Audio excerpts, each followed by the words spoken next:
여러분 안녕하세요. 롱장입니다. 빙하. 이제 25년 부동산 전망들이 많이 나올 때요. 이미 많이 나왔는데 아마 더 나올 겁니다. 이때 여러분들이 알아두시면은 두고두고 도움이 될 만한 내용을 말씀드리고자 합니다. 제 경험이 이제 쌓여져 있으니까요. 제 채널은 멤버십을 운영하고 있고요. 매주 토요일 이제 5년째 매주 라이브를 진행하고 있습니다. 좋은 분들이 정말 많으세요. 관심 있는 분들은 아래 링크를 통해서 확인을 부탁드리고요. 지금 놀라운 게 몇몇 하락을 주장하시던 분들이 상승 주장으로 변하고 계세요. 근데 참고로 전 여기에 대해선 별 비난이나 뭐 이런 거 없습니다. 그분들 마음이고요. 그리고 하락을 주장하시던 분들이 요거 알아두셔야 돼요. 인지도가 훨씬 높아요. 왜 그러냐? 인간의 본능에 맞는 수요와 공급이기 때문이에요. 근데 이분들이 돌아서게 되면은 교집합이 생겨요. 어떤 이론에 대해서 상승할 거다, 하락할 거다 이런 이론이 생기게 되면은 사람들이 다 알아버려요. 그럼 어떤 현상이 벌어지냐면 요거 알아두셔야 되는데 26년도에 상승을 예상하는 사람이 너무 많아지면요. 25년도부터 움직일 수도 있어요. 그리고 전부 다 하락을 외치게 되면은 상승 시점이 실제로 뒤로 밀릴 수도 있어요. 또는 그것 자체가 바닥이 되는 경우도 있어요. 그리고 이런 모든 내용보다 여러분이 더 먼저 아셔야 되는 게 뭐냐면은 어떤 사람이 됐든 간에 저를 포함해서 한 가지만 가지고 시장을 분석하는 사람들은 의심하셔야 돼요. 가능하면 걸르세요. 왜 그러냐? 사람들은 자기 자신을 과대평가하는 면이 있거든요. 저도 있을 거예요. 제가 잘났다는 게 아닙니다. 한 가지 가지고 시장을 분석하면은 듣기에 굉장히 편해요. 이 대표적인 예가 뭐냐면 차트예요.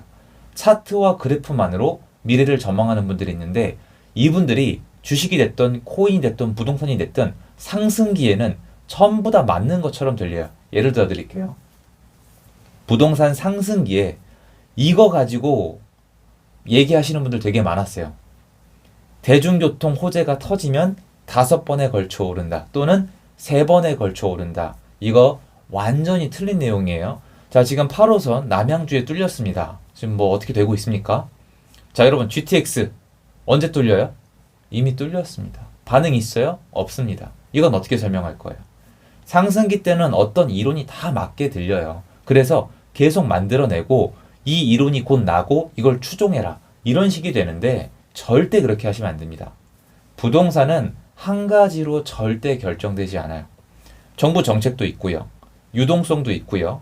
수급도 있습니다. 그리고 돌발 상황도 있어요. 어떤 사건이 터질 수도 있잖아요. 이런 것들을 두루두루 보셔야 됩니다. 오늘 전 3가지를 정리를 해드릴 거예요. 자, 첫 번째. 왜 점점 상승을 얘기하는 사람들이 늘어나고 있냐? 이거는 한 가지 이유예요, 사실은. 수급. 수급 중에서도 공급 부족입니다. 공급은 부족해요. 왜냐면은, 이거 더 와닿게 설명을 해드릴게요. 25년, 특히 26년부터 공급이 부족해요. 그리고 저희 채널 시청자분들은 꼭 아셨으면 좋겠는 게 간절해요. 아파트만 부족한 게 아니에요. 서울은 빌라가 되게 중요해요. 빌라는, 이 정부 정책에 있어서 약간 보물창고예요. 전세가가 올라갈 때 빨리 땜빵식으로 처리할 수 있는 게 비아파트 시장이에요. 그러니까 갑자기 전세가 올라가게 되면은 아파트는 오래 걸리잖아요. 그러니까 야 빨리 빌라 지어. 야 비아파트 지어. 생숙 지어. 이런 거 있잖아요. 근데 이게 다 틀어막혀져 있어요. 25년, 26년부터 문제가 되면요. 3년 전 정도로 거슬러 올라가면 돼요. 25, 26은 당장 그 일을 하는 사람의 문제가 아니라 3년 전, 4년 전에 일한 사람의 문제예요. 22년도에 국토부 장관님이 누구셨습니까? 원희룡 장관님이었잖아요. 원희룡 장관님의 스탠스가 뭐예요?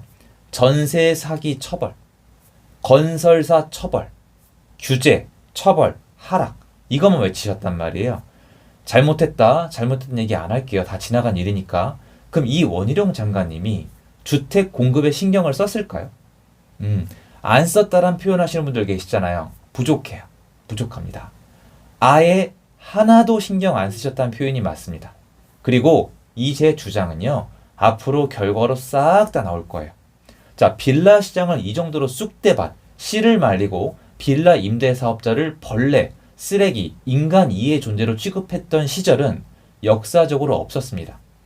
빌라 임대 사업자, 빌라 수요가 시장에 하던 역할은 삭제가 될 겁니다. 그게 뭐냐? 빌라 공급을 촉진했었죠. 사줄 사람이 있어야 지을 거 아니에요. 무슨 얘기예요? 빌라 앞으로 안 지어요. 빌라를 지금 어느 정도로 안 짓고 있느냐? 이건 이제 데이터가 통일이 안 돼요, 빌라는. 근데 제가 좀 통합적으로, 이건 다 데이터 제가 보고 말씀드리는 거니까 받아들이셔도 돼요. 서울이 빌라를 원래 3만 채에서 6만 채 사이를 지어요. 많이 지으면 6만 채예요. 적게 지어도 3만 채, 4만 채를 지어요. 24년도에 몇 채 지은지 아세요? 높게 많이 쳐주면 3천 채예요. 조금 치면 1000대예요. 왜냐면 이게 솔팅 기준이 다르거든요. 3만 채가 적게 짓는 거라고요. 3만 채가. 많이 지으면 6만 채예요. 3천 채 지었어요. 20분의 1을 지었다고요. 그럼 내년에 늘어날까요? 못 늘어나요.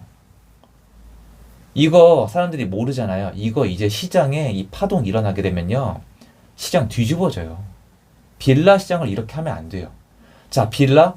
좋아요. 근데 빌라는 시장에 문제가 되려면 조건이 필요합니다. 이 조건이 있어야만 빌라 시장의 공급 부족이 문제가 되는 거지, 이 조건이 없으면 괜찮아요. 이 조건이 뭐냐? 아파트 시장의 공급 부족이에요. 왜냐? 빌라는 아파트의 대체재니까. 아파트가 공급이 부족하지 않은 상황에서 빌라 공급이 부족해도 큰 문제가 안 될 확률이 남아 있습니다. 왜냐면 아파트 시장에 시세가 있으니까, 가격이 있으니까, 그리고 대출 등 유동성이 남아 있으니까. 하지만 아파트 공급이 부족해서 매매가가 아니에요. 전세가가 올라가는데 빌라가 이걸 백업을 못 해주게 되면은 막을 길이 없어요. 그리고 특히 서울 전세가의 백업 역할을 했던 곳은 경기도의 입주 물량이에요. 이게 지금 다 줄어들어요. 입주 물량 줄어들죠? 빌라 물량 줄어들잖아요. 그러면 정부가 택할 수 있는 방법은 한 개가 남아요. 대출 통제. 이건 최악의 수단이에요. 대출 통제는 어떤 부작용을 낳죠? 내수 경기 침체예요. 야, 너 지금 내수 경기 안 좋으니까 짜맞추는 거지. 아닙니다. 제 이름을 걸고 아니고요. 전 이 주장을 2년 전부터 했어요. 지금 이딴 식으로 하게 되면은 내수 경기 폭망한다. 공급 물량 폭감한다. 언젠가 급등 폭등 구간이 가능한 구조로 간다. 월세 전세 매매 다 상승한다. 임차인 임대인 전부 다 불행해지고 세금 안 거치고 내수 경기도 안 돌아간다. 그리고 이어져서 뭐 신탁사 저축은행 다 악영향이 갈 것이다. 말씀드렸잖아요. 이 댓글을 좀 부탁드릴게요. 저 이거 얘기했어요. 이렇게 하면 안 된다고. 그리고 가계부채요. 문제를 삼을 이유가 없는 가계부채를 뭔가 악마화시켜서 가계부채를 통제했잖아요. 가계부채를 통제하려면 조건이 필요해요. 뭐냐면 시중에 돈을 안 풀면서, 그러니까 국가랑 기업도 가난해지면서 가계부채도 안 풀면 그럭저럭 뭐가 형평성이 맞아요. 근데 M2를 보시면은 국가랑 기업으로는 돈이 엄청 갔어요. 역대 정권처럼. 근데 가계부채만 쥐어짰단 말이에요. 역대 정권에 비해서 지금 이번 정권에 늘어난 가계부채는요, 반이 아니라 3분의 1 정도밖에 안 됩니다. 무슨 말이냐면 일을 하지 않았다는 겁니다. 그래서 이것들이 전부 다 맞물려 있어요. 근데 공급이 부족하죠. 그래서 상승을 많이 얘기하시는 분들이 계신데 공급 부족만 보면 안 돼요. 의견이 나눌 수가 있는 거죠. 두 번째는 뭐가 있죠? 유동성을 보셔야 돼요. 대출이 풀려야 돼요. 대출이 안 풀리면은 아무리 공급이 부족해도 집을 살 수 있는데 한계가 있어요. 여러분 생각을 해보세요. 돈이 없는데 집을 어떻게 사요? 이건 저도 공감을 한다니까요. 돈이 없는데 전세로 어떻게 들어갑니까? 이거 전부 다 맞는 말씀이래요. 근데 저는 상식이 뭐냐면 지금 보셨잖아요. 유동성, 대출을 안 풀면요, 경기가 안 돌아가요. 그러니까 하나는 알고 둘은 모르는 분들이 너무 많은 거예요. 가계부채 통제는 좋은 게 아니에요. 가계부채가 늘어나는 건 나쁜 게 아니에요. 이거는 경제교육을 안 받으신 분들의 이론이에요. 이건 마음껏 욕하셔도 좋아요. 미국 가보세요. 유럽 가보세요. 잘 사는 국가들 가보세요. 대출 시스템을 누가 망해요? 망하고 싶어서 환장하지 않고서는. 대출을 막았잖아요. 내수 망하는 거예요, 여러분. 여기서 더 망가질 거 남아있을 수도 있겠죠. 한계가 왔다고요. 정권을 유지하고 싶고 내수 경기를 그나마 어떻게 유지하고 싶으면요, 돈을 풀어야 돼요. 그리고 지금은 경제 위기로 가고 있는 분위기예요. 근데 어떤 분들이 IMF 얘기하시는데 제 공부한 바로는 IMF랑은 급이 달라요. 지금 한국 망한 상태 아니에요. 그러니까 이 정도면 괜찮아요라는 얘기하면 안 되는 시즌은 맞지만 망한 건 아니에요. 무슨 위기가 터져서 한국이 뒤집어진 건 아니에요. 환율이 올라간 거죠. 근데 이런 것들을 다 잡으려면 앞으로 대기업 힘들어질 거 아니에요. 수출 힘들어질 거 아니에요. 뭐 해야 되겠어요? 내수 경기 돌려야 됩니다. 근데 이거를 만약에 국가가 끝까지 안 하겠다, 그냥 다 같이 죽자, 그러면 저도 방법 없다고 봐요, 사실은. 이거는 이게 공급이 부족하니까 무조건 가격이 오를 거다? 그렇게만 보면 안 돼요. 유동성을 봤을 때 어떻게 합니까? 저는 정부가 한계에 와 있고 이제 예전에 비해서 풀고 대출 규제를 그만큼 못할 거라고 보는 사람이기 때문에 여기서 상승이 가능하다고 얘기하는 거지, 만약에 어떤 분들의 말씀대로 국가가 완전 다죽자로 갈 거다, 그럼 저도 그건 방법이 없다고 봅니다. 요건 알아두시면 도움이 되시겠죠. 자, 그리고 이제 수급이 있었고 유동성이 있었잖아요. 그럼 뭐가 남냐면 정부 정책이 남아요. 이건 약간 달라요. 유동성이랑. 정부 정책이 어떤 거냐면은, 예를 들어서 다주택자 규제를 풀면은 전월세 가격이 내려갈 수가 있어요. 물론 매매가는 자극을 받을 수가 있거든요.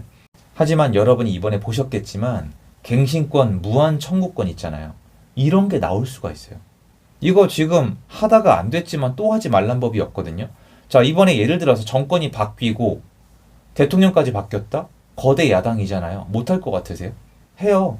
갑자기 무한갱신권, 아니면 뭐 토지에 대해서 또는 건물에 대해서 말도 안 되는 세금을 매기게 되면은 일정 기간 동안, 또는 정말 말도 안 될 정도로 강력한 규제가 나오면은 장기간 동안 시장은 또 변할 수가 있단 말이에요. 이걸 어떻게 당해내겠어요? 물론 이 모든 건 연결돼 있어요. 수급이랑 유동성이랑 정부 정책 다 연결돼 있고, 이 세 개는 오늘 제가 영상을 편하게 전달해 드리려고 정한 거지 더 많아요.